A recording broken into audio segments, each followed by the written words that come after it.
Bonjour, voilà notre 18e promenade dans un endroit qui se trouve hors des sentiers rebattus. Et cette fois-ci, pour la première fois, nous allons sortir du continent européen pour franchir l'Atlantique. Nous allons en Argentine. Nous allons en Argentine, voilà, un grand pays de migration. Peu de gens savent que, par exemple, pendant le dernier tiers du 19e siècle, 70% des migrants qui allaient en Argentine étaient des Italiens. C'est pour ça que vous avez tout un tas d'Argentins qui ont un nom italien, comme Messi, Lionel, comme Sabatini ou comme Macri, qui était le président de la République. Voilà. C'est un fort pays de migration, c'est une évidence, même s'il y a quand même des peuples autochtones. Et nous allons dans un État qui s'appelle Misiones, qui est réputé pour deux raisons. D'abord parce qu'il y a les fameuses Misiones qui ont été implantées par les jésuites, qui sont assez courues. C'est pas un sentier rebattu complètement, mais quand même, quand on va dans l'État de Misiones, en général, on va voir ces missions des jésuites. Et puis, il y a les fameuses cascades d'Iguassou. Alors voilà où ça se trouve. Si vous regardez sur cette carte, vous voyez Asunción, c'est le Paraguay. Ici, vous avez l'Uruguay.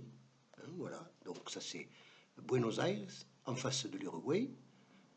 Et puis, ici, vous avez l'État de Misiones. Vous allez le voir apparaître en grossissant.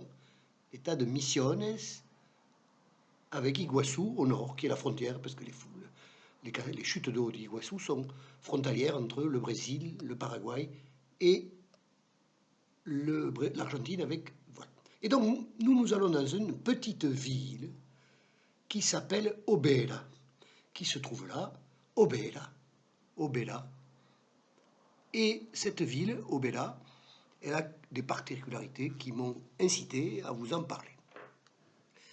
Voilà, je me suis retrouvé un petit peu par hasard, parce que j'avais lu qu'il y avait un parc dans cette ville, il y a à peu près 60 000 habitants. Hein. Elle a été créée en 1913 et elle s'est appelée Svea. Et ça, c'est assez intéressant parce que Svea, c'est une sorte d'Amazone, une Walkyrie dans la mythologie scandinave. Et en fait, entre 1890 et 1913, eh bien, on a eu un grand afflux de gens qui venaient de Scandinavie, de Norvège, de Suède, de Finlande. Et donc, ils ont donné à cette ville, quand elle a été créée en 1913, le nom de Svea.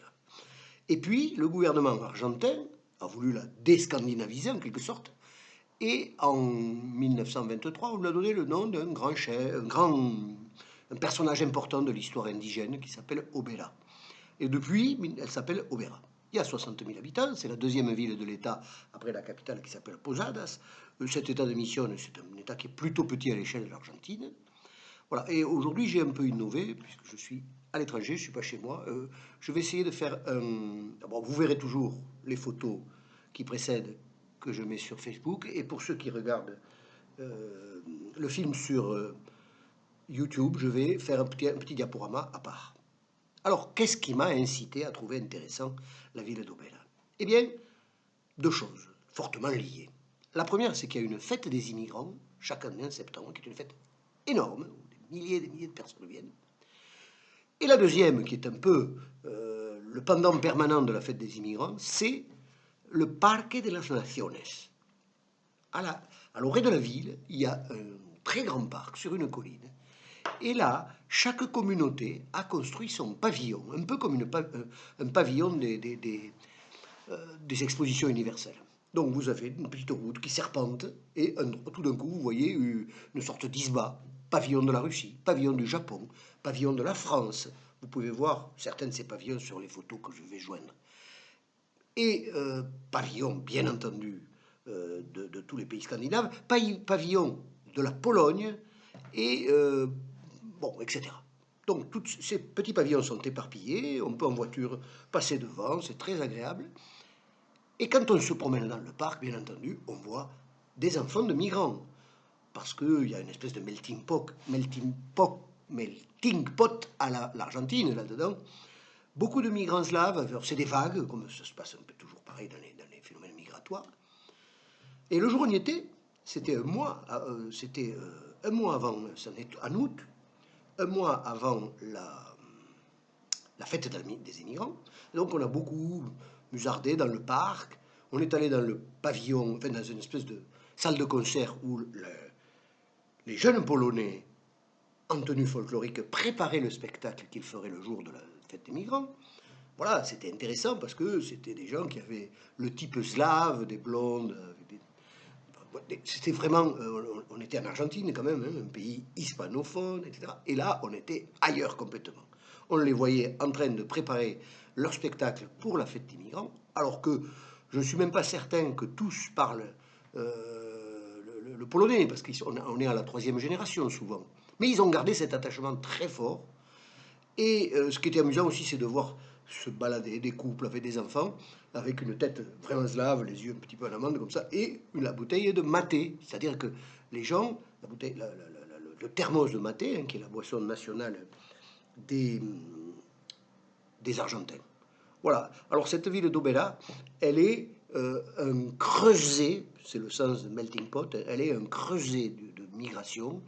Elle est ce qui représente le mieux le fait que des peuples... Alors c'était des crèves-la-faim qui partaient là-bas. Hein. Il faut s'imaginer que dans les années 1890, les Scandinaves qui arrivaient là, hein, eh bien, ils arrivaient dans un climat très humide, presque tropical, enfin, et c'était vraiment tellement différent de ce qu'ils avaient connu chez eux.